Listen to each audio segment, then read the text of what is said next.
Bienvenidos a Zaragoza Marca, Marca Zaragoza.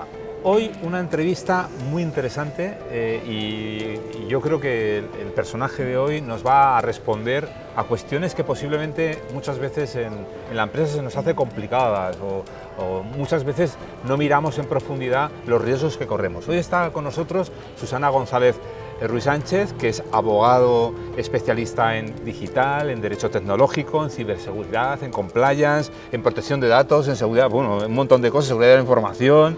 Además es auditora jefa de la ISO 27001 de AENOR, es docente en numerosos másters, figura en el ranking en la materia, en mucho ranking profesional. Ha trabajado como abogado en Carnicer y Zamora, en Iberus, en Ethics, en LC Legal, y ahora actualmente es la jefa, o dirige el área de equipo de consultoría de riesgos legales, tecnológicos, penales y de ciberseguridad y diagnóstico en Écija, Zaragoza. Bueno, pues bienvenida, Susana. Me explaya muchísimo porque la materia es muy extensa. Y la introducción primera es precisamente en torno a ello, porque hemos vivido 30 años de cambios constantes. Hemos pasado de trabajar con el fax a trabajar con un correo electrónico. Hemos pasado del teléfono que estaba sobre la mesa a un ordenador en la mano con el que hacemos fotografías, con el que nos relacionamos. Ya no son conversaciones vía telemática, sino ya es conversaciones vídeo, es redes sociales. Ha cambiado el mundo. Ha cambiado. Ahora, desde tu profesión, porque ya llevas unas cuantas décadas ejerciendo la profesión, ¿cómo ha cambiado tu trabajo? Bueno, mi trabajo cambió a partir del año 2006 aproximadamente, en el que empiezan a crecer pues, todas las plataformas tecnológicas, porque bueno, mi perfil entonces era meramente jurídico, pero siempre he tenido mucha inquietud por la tecnología. Entonces yo creo que este es un mundo pues eso, para inquietos, para gente que está constantemente estudiando. Hay que tener la capacidad de no pensar que ya te lo sabes, porque mañana puede cambiar todo, esta noche puede cambiar todo mientras yo duermo. Es decir, a mí me han llegado en ocasiones a llamar pues eso, para alguna entrevista de la radio por algo que ha pasado en Estados Unidos mientras yo dormía. Entonces te levantas por la mañana y lo primero que tienes que hacer es actualizar las noticias. Ha cambiado mucho eso, es decir, la rapidez con la que todo sucede, la versatilidad, es decir, abarca de una manera transversal a todos los procesos de la empresa. Y a todo lo que has comentado desde 2006 hasta ahora, pues bueno, la pandemia también nos ha dado un vuelco muy grande, porque al final ha sido una aceleración tremenda de todos los procesos de transformación digital de la empresa. Ahora todo es digital y además va a seguir siéndolo. Oye, hay una mentalidad en todos en que quizá lo legal va por detrás de la realidad. Y esto hace que todo se complique.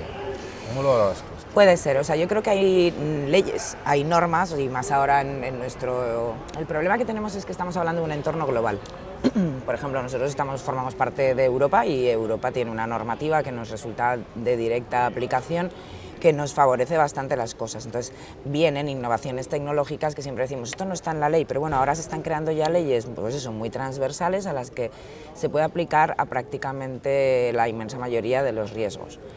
Sí que es verdad que luego hay cosas muy específicas que buscamos también la autorregulación, es decir, que la propia empresa analice qué riesgos tiene y a partir de ahí ponga medidas de control para minimizarlos. El problema está en que normalmente nos venden proyectos tecnológicos sin antes, desde el diseño, pensar en lo que es la seguridad informática, ya que son temas de tecnología, incluso la privacidad o el cumplimiento, también desde el diseño. Entonces, claro, muchas veces cuando luego los riesgos se materializan, el empresario lo que tiene es que volver atrás, y eso cuesta muchísimo dinero, en ese proyecto para aplicar esos controles, ¿no?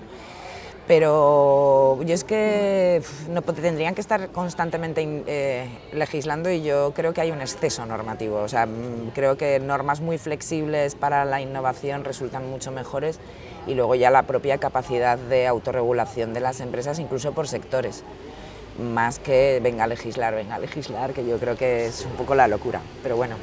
¿Tú como abogado te pones en el papel de la empresa o en el papel del consumidor? Por mi especialización siempre en el papel de la empresa, porque trabajo sobre todo en consultoría de riesgos empresariales. Sí que es verdad que con la doble mira de que todas las empresas tienen un objetivo, que son sus clientes, con lo cual si mi objetivo es el cliente, el objetivo también es el cliente del cliente. Claro. Entonces, sí, es decir, si trabajas con una empresa que es un e-commerce y tiene un tema de venta online, pues al final tienes que proteger a la empresa protegiendo los derechos de sus clientes o los consumidores, o a la inversa, si es una prestación de servicios, pues más de lo mismo, ¿no? Vamos a hablar de la privacidad en la red. Vale. Desde el punto de vista social, ¿por qué crees tú que la gente o las empresas están dispuestas a regalar grandes volúmenes de información a cambio de favorecer modelos de negocio y aplicaciones que realmente tienen un uso, no sé, bastante negativo o que no se entiende el papel que juegan?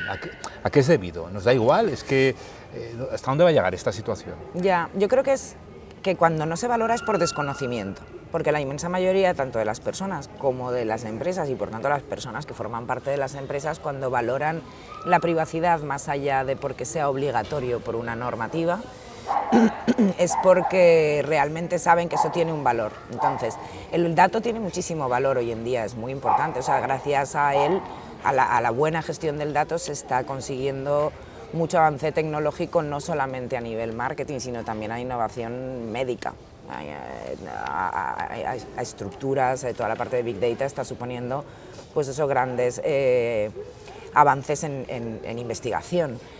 Y eso no sería posible si no tuviéramos una gran cantidad de datos que poder estructurar y de la que poder extraer información.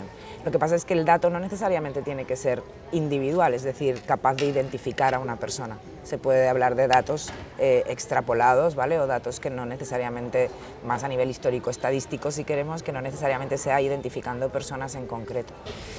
Yo estoy segura de que quien no protege el dato es por desconocimiento, porque al final hoy en día tienen un valor enorme para las compañías, el dato como dato personal o el dato como información. De hecho, a nivel legal tenemos de no hace muchos años una ley nueva que protege los secretos empresariales, y eso no es necesariamente dato personal, es un plano, es un troquel, un prototipo, y cualquier cosa que en manos de la competencia podría hacernos muchísimo daño, ¿no? Y no todas las empresas lo están protegiendo, pero quien lo protege luego le da muchísimo valor. Oye, en ciberseguridad, tú has mencionado antes que la pandemia ha hecho que todo se ha acelerado, las medidas que se tuvieron que tomar rápidas por parte de la empresa del teletrabajo, ha favorecido el que los planes de digitalización en la empresa hayan avanzado, se hayan acelerado. Según un estudio realizado recientemente por la consultora Deloitte, entre 100 empresas grandes, el 94% ha sufrido incidentes graves en temas de seguridad. En el 21 había información que en Aragón había entre 150 a 200 ataques diarios. E incluso nosotros, en la organización donde estoy, tuvimos un ciberataque muy potente con chantaje por medio. ¿Cómo está la situación? ¿Cuáles son los riesgos que la empresa tiene en materia de ciberseguridad?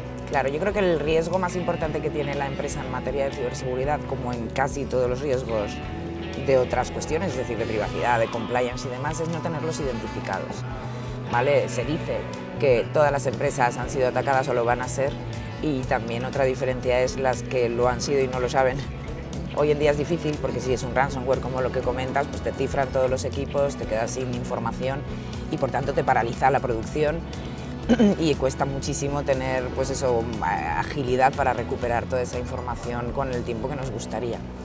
Lo malo es cuando no tenemos identificado el riesgo. Es un poco lo que hablábamos antes, ha ido todo muy deprisa, entonces al principio las empresas trabajaban pues con sus servidores locales, de pronto empezamos a migrar a la nube, empezamos a confiar en que según qué nubes tienen ya las medidas de seguridad y no pensamos en las nuestras.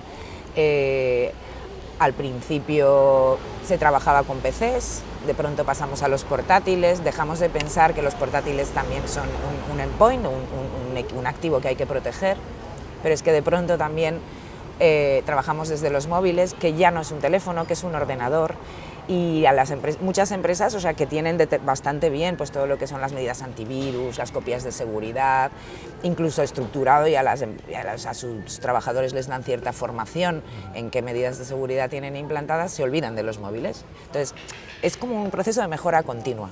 ¿vale? Es cada año tú vas viendo qué cuestiones vas implantando en tu empresa que puedan tener un riesgo para la seguridad. Entonces, cuando más o menos tienes montado ese plan de riesgos empresariales y un plan de contingencia, pues siempre sabes que te has dejado fuera, que tienes que analizar y que tienes que asegurar. Con la pandemia pasó eso, es decir, de pronto lo que no nos planteábamos era que teníamos que mandar a la gente a casa. Todos aquellos que tenían en la empresa portátiles, genial, porque eran activos que estaban dentro de las pautas de seguridad y si tienen su departamento de sistemas, pues lo tienen más o menos organizado. Faltarían quizás los móviles personales, ¿vale? Que muchas veces decimos, no, bueno, utiliza móvil personal, pero no caen en que ahí está el correo electrónico, en que están utilizando y compartiendo información por WhatsApp, es decir, cosas que se escapan un poco al control. Entonces, ¿qué tipo de ciberataques existen? Ciberataques, muchos. El top, digamos, o sea, el ranking, el que está en el número 1 en el ranking es el ransomware. Es un ataque de tipo phishing. Phishing quiere decir que viene a través de correo electrónico. También le llaman smishing, SMS, porque también ahora la nueva modalidad es que venga por SMS. Es un ataque que generalmente cifra los archivos, empezó cifrando los archivos de un ordenador, el atacado, pero como empezamos a trabajar en red, pues terminan ahora infectando los archivos de todos los equipos en red. La última modalidad ya, incluso si las empresas tienen la copia de seguridad pues en un NAS, o sea, en un CPD, en un dispositivo de almacenamiento, en un servidor propio, es incluso poder llegar a ese dispositivo donde se hace la copia de seguridad y también cifrarla. Y a cambio piden un rescate. Un rescate además que generalmente es en algún tipo de criptomoneda y hoy por hoy no todo el mundo tiene un wallet de criptomonedas, primero para pagar, segundo también se plantea y deben hacerlo, que pagar es dejarnos extorsionar. La medida de seguridad mejor contra el ransomware, bueno, la primera, la formación, es decir, que todo el mundo sepa identificar que hay correos que no tenemos que acceder. O sea, normalmente vienen con un enlace que lleva código malicioso o un archivo adjunto que puede ser un PDF que lleva código malicioso. Normalmente en algunos, cuando accedemos a ese archivo o a ese enlace, ya directamente se ejecuta el virus, ¿vale? el ransomware, el malware, y otros nos llevan a una web que suplanta a otra web que se parece mucho a la web real de alguien, es decir, ha pasado con Hacienda, ha pasado con organismos oficiales de todo tipo, y una vez suplantados, pues bueno, lo que te piden es loguearte, es decir, introducir un usuario y una contraseña. Con eso ellos ya pueden acceder con ese usuario y contraseña a la web real de donde pretendemos llegar, y se hacen con un montón de datos y que luego además generalmente publican en la Deep Web. La última modalidad de los 2 años a esta parte es que ya no solamente cifran esos dispositivos, sino que para extorsionarnos más aún para que paguemos, te enseñan cómo han publicado en Internet profundo pues teras de información. Y lo siguiente es que a veces, además de ser ciberatacados, nos encontramos con una bonita sanción de la Agencia de Protección de Datos porque se enteran que hay información publicada y por tanto no hemos puesto las medidas de seguridad para evitarlo. Y en esta circunstancia, hay algunas empresas que tienen que cerrar, ¿no? Sí, lo complicado es que las empresas hay varias consecuencias. Una consecuencia puede ser que te sancionen, pero es un poco larga. La primera consecuencia es que para recuperar el ritmo de la producción a veces cuesta mucho. Aún teniendo las cosas bien cuesta, lo mismo una semana, un mes, pero bueno, puedes hacer que la gente continúe su trabajo. Si no tienes buenas copias de seguridad o no tienes las medidas de seguridad bien implantadas, incluso no sabes lo que hay que hacer. O sea, muchas veces cuando hay un ciberataque anda todo el mundo perdido. En cambio, las empresas que tienen un plan de contingencia y respuesta ante un incidente tienen un protocolo que dicen qué hay que hacer. Eso es esencial. Pero claro, cuando todo eso no se tiene, cuesta muchísimo. Más riesgos reputacionales, es decir, al final se sabe, incluso por cumplimiento de normativas, si ha afectado a determinados criterios, con unos criterios que se exigen por la propia norma, si afecta a determinado número de usuarios y una serie de cuestiones, hay que comunicarlo a la gente, hay que comunicarlo a los interesados. Eso reputacionalmente puede hacer mucho daño. Entonces, todas esas consecuencias, depende cómo se midan, las empresas pues a veces no lo pueden soportar. ¿Cómo está la situación en Aragón? Igual que en toda España. Sí. A ver, claro, yo tengo una perspectiva bastante sesgada porque las empresas que trabajan con nosotros están mejor que las que no hacen nada. Claro, yo me dedico a la ciberseguridad y donde trabajamos tenemos al menos un control sobre los riesgos. Esto no quiere decir que la seguridad 100% exista y que se tenga todo perfectamente controlado, es decir, el riesgo siempre va a existir, pero minimizado. Y con respecto a la protección de datos, ¿cómo estamos las empresas? En protección de datos estamos peor que en ciberseguridad, me atrevería a decirlo, porque pues igual que en 2018 todos nos pusimos las pilas para adaptarnos a la normativa europea, todavía nos encontramos con que muchas empresas tienen exactamente lo mismo que anteriormente, es decir, todo metido en un cajón sin implantar. Es esencial porque también es verdad que se ha vendido mucha protección de datos de patos lentejas, o sea, de copy-paste o contra una herramienta, y nos encontramos eso, empresas que les dices ¿dónde tienes la protección de datos? Y te mandan un enlace y a ese enlace tienes que acceder con un usuario y contraseña que nunca nadie ha accedido y por tanto no se han descargado la documentación, no la han implantado realmente, ¿no? ¿Y la figura del delegado de protección de datos, qué opinión tienes? Bien, a ver, el delegado de protección de datos es una figura que crea el Reglamento Europeo de Protección de Datos para velar por el cumplimiento de la privacidad dentro de las empresas u organizaciones con determinadas características. Es decir, no es obligatorio que lo tengan todas las empresas, sino empresas que trabajen con un volumen de datos y para determinados tratamientos, determinadas cuestiones que pueden ser más arriesgadas, desde luego las administraciones públicas y demás. Yo creo que es una labor importante, porque al final es la persona que tiene puestas las antenas en la empresa para saber dónde están los riesgos, dar las respuestas que se tienen que dar, es decir, ahora mismo quitando un ciberataque, el mayor riesgo de protección de datos es que nos reclamen. Si no tenemos bien implantada la protección de datos, imagínate, en un pie de correo de la newsletter tenemos un correo de info@ y el dominio de la empresa y allí es donde se supone que nos van a poner una reclamación de protección de datos y resulta que hemos cambiado el dominio de la empresa y nunca nadie actualizó el pie de firma, esa reclamación va a quedar desatendida. Si de pasado un plazo a esa persona no se le atiende, sí que va directamente a la agencia. Pero es difícil si lo tenemos bien implantado, porque siempre se van a tener que dirigir a la empresa a buscar una solución y la empresa va a tener que responder. Entonces, es difícil dar una respuesta mala y que se vaya a una reclamación, ¿no? Y si ya hemos visto que se ha transformado todo mucho con la digitalización, ahora vamos al metaverso, ¿no? Que esto da a hacer que converjan muchas cosas, va a ser transversal en tecnología. ¿Cómo se está preparando esto desde el lado de las empresas? Vale, el metaverso, a ver, a mí me gustaría aclarar que hay mucha confusión también con lo del metaverso, parece que está todo más destinado a los metaversos que ya existen, que hoy por hoy, no deja de ser realidad aumentada y realidad, y realidad virtual. El metaverso va a ser la evolución de Internet.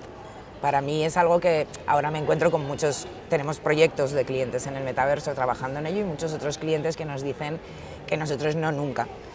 Y yo sé que sí, porque al final vamos a estar todos trabajando. Va a haber riesgo y oportunidades, claro, como antes las había, ¿no? Exacto, entonces la oportunidad existe y el riesgo va a existir. El cambio va a ser que al final vamos a trabajar con tecnologías inmersivas y, por ejemplo, a nivel datos vamos a proporcionar, pues si ahora estamos dando ya nuestra biometría facial para muchas cosas, como puede ser un desbloqueo de un móvil o incluso a Facebook hace todos los años prácticamente con el tema del etiquetado, es decir, es que muchas veces lo que no nos planteamos es lo que damos, ¿no? Pero lo llevamos dando mucho tiempo, pues ahora la biometría no solamente será facial, sino de movimientos del iris, de prácticamente gestuales y todo eso es información que va a ser muy importante. Frente a eso, las herramientas del metaverso van a tener que no utilizar como medida de seguridad el propio dato que ya estamos dando, es decir, cómo vamos a desbloquear en el metaverso con nuestra biometría facial, claro, si ya la estamos dando. Entonces, va a ser toda una evolución, tenemos que buscar herramientas que permitan mayor seguridad. Hay muchos retos, ¿vale? Tenemos que darle vueltas incluso a que nuestro propio avatar en el metaverso puede llegar a formar parte de nuestro testamento digital, a que quizás se cree un registro de identidades digitales, porque tendremos ahí la propiedad de algo que es muy nosotros, que puede ser suplantado. Bueno, es apasionante los caminos que tendríamos que empezar a analizar aquí de lo que puede suceder en el futuro. Pero yo creo que vendrá y tendremos que darle solución a eso. Una última cuestión, vale, Susana. Tú también eres voluntaria cibercooperante del INCIBE, que es el Instituto Nacional de Seguridad.